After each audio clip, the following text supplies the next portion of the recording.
Dan kita juga bersyukur juga semulaikan kita dijadikan oleh Allah SWT menjadi semulia-mulianya umat Islam, yaitu kita dijadikan umat baginda Muhammad alaihissalam. Ini betul-betul kita syukuri betul. Kita syukuri betul-betul jadi umatnya Rasulullah ini.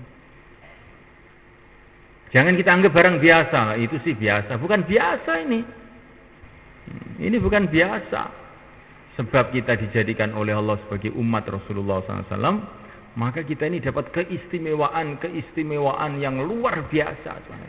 Di antaranya, pahala kita dalam beramal dilipat gandakan. Tidak seperti umat dulu, pahala kita dilipat gandakan.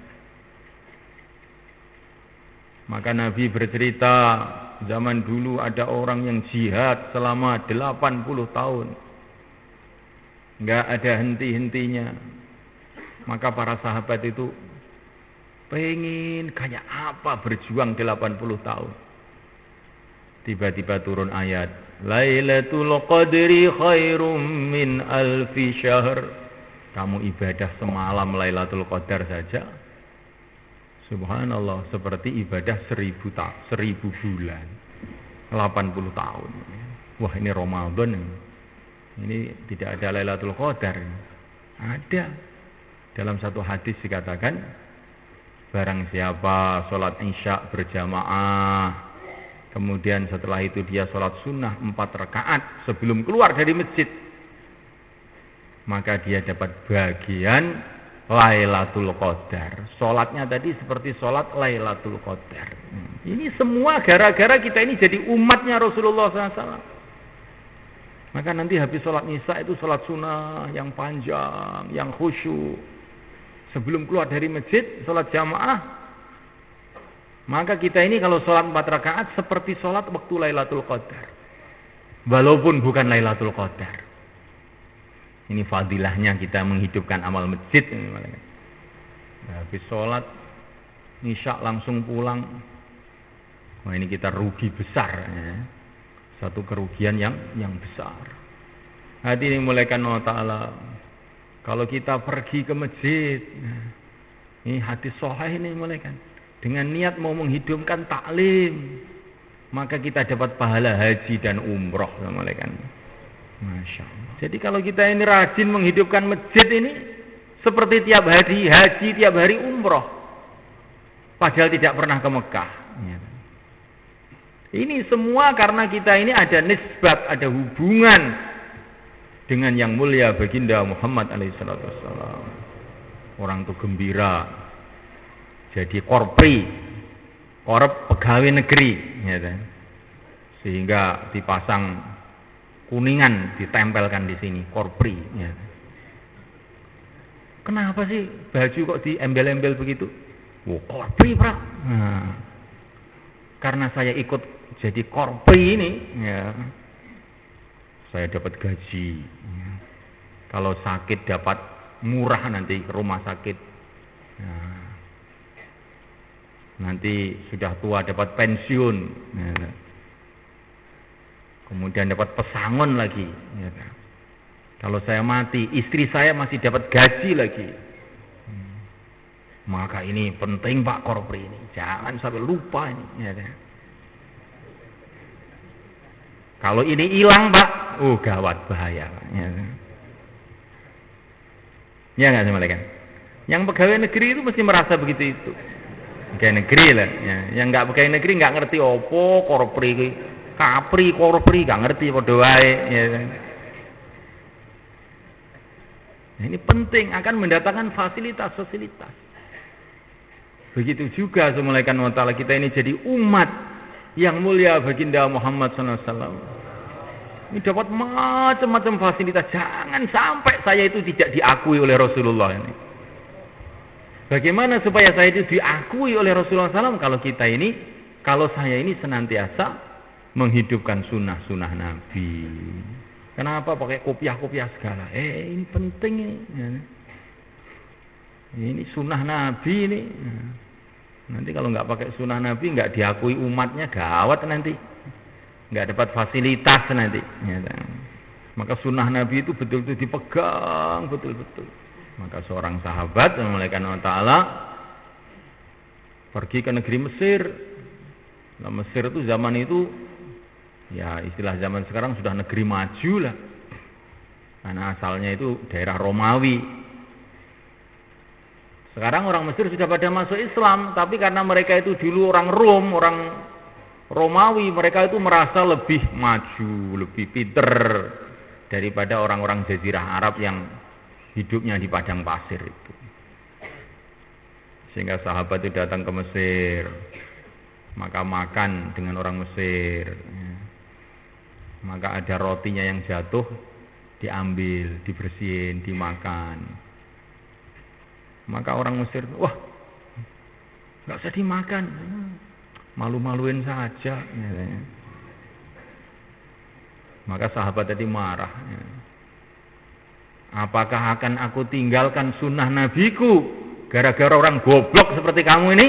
Nah, Masya Allah. Sekarang orang Islam, walimah di kebun berdiri nggak dikasih duduk, makannya sambil montang-manting kayak kambing makan, jalan sana jalan sini. Loh, ini bedanya kambing dengan umat Rasulullah apa ini? Kambing makan sambil berjalan, ini kok umat Rasulullah makan sambil berjalan.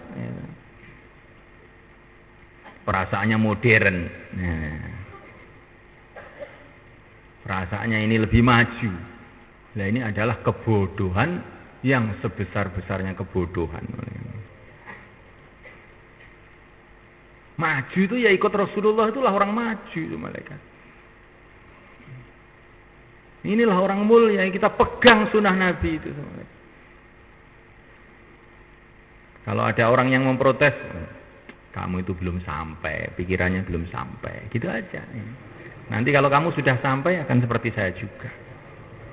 Gak usah bertengkar, durung teko. Tambah mangkel. Ya piye yang durung teko lho panjene. Ya. Jadi kalau ada orang protes tuh nggak usah diajak bertengkar. Kamu belum sampai, ilmunya belum sampai. Ini kalau sudah 4 bulan baru kamu tahu nanti. Ya. Ini ilmu mahal ini. Ya. Jadi semulaikan Allah SWT kita bersyukur jadi umatnya Rasulullah SAW. Sunnah-sunnah Nabi kita pegang.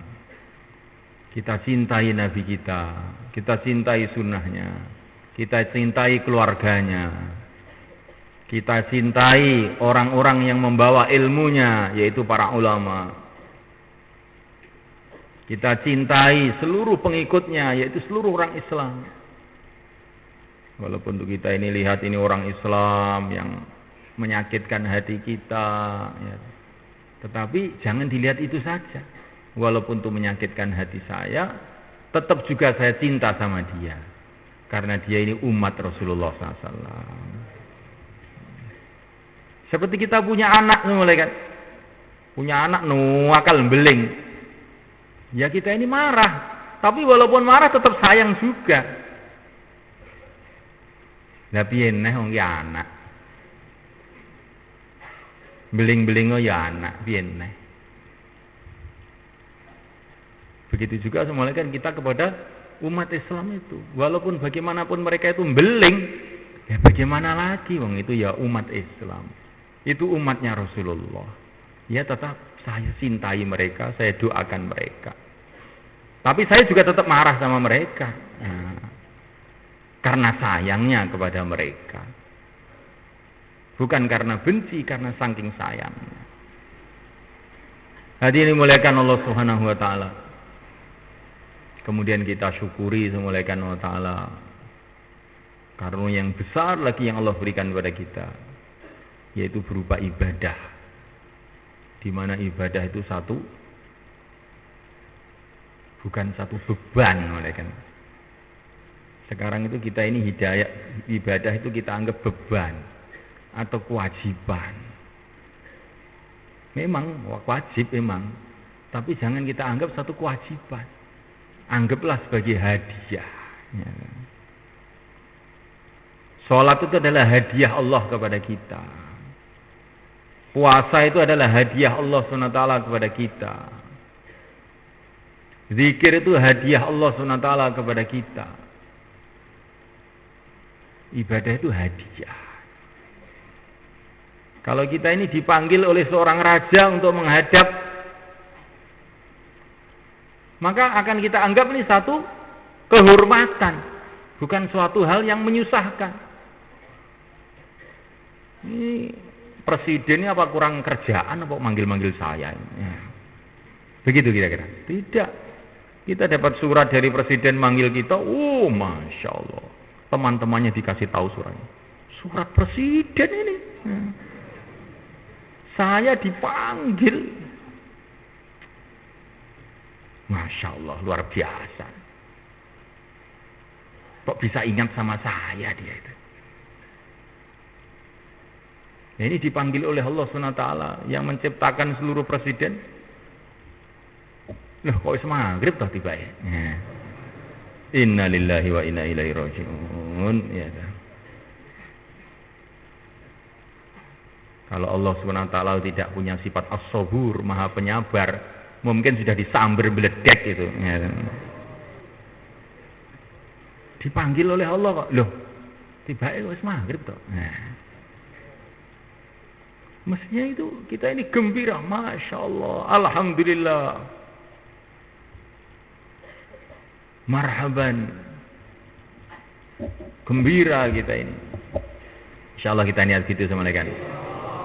Jadi kita rubah cara berpikir kita ini, kita rubah. Dapat panggilan Allah itu gembira, seneng. Ya, nanti kalau kita sudah biasa begitu, mati pun kita akan tersenyum, karena panggilan Allah. Ya, ada seorang ulama itu mau meninggal itu senyum aja. Maka tanya sama saya, mati ini kan panggilan Allah toh? Dia itu tanya sama saya, benar saya. Bagaimana ya adabnya mati itu bagaimana? Ya, saya itu bingung. Ya, ditanya kok adabnya mati, adab makan saya sudah tahu, adab tidur, atau tanya kok adabnya mati bagaimana? Ini orang sudah mau mati, tanya sama saya begitu. Adabnya mati itu bagaimana? Saya nggak bisa jawab, saya diam saja. Saya melihat orang sudah kempas-kempis mau sakaratul maut, tanya aneh-aneh lagi. Ya. Adabnya mati itu bagaimana? Maka dia ulang lagi, bukankah mati itu menghadap pada Allah? Benar saya bilang. Adabnya mati itu bagaimana? Maka dia itu jawab sendiri. Ya kalau sholat itu adabnya suruh wudhu dulu, maka saya itu mati mau menghadap pada Allah, ya wudhu dulu. Ambilkan air wudhu, katanya dia. Wudhu, setelah wudhu mati. Seenaknya kita yang mati. Jadi mati itu seperti mau ke masjid itu orang itu. Subhanallah, ini latihan bisa kayak begini ini perlu 4 bulan paling sedikit ya mulai kan. Supaya mati itu perasaannya dipanggil oleh Allah seperti ke masjid itu perlu latihan. Kalau nggak ada latihannya, bingung mau mati itu.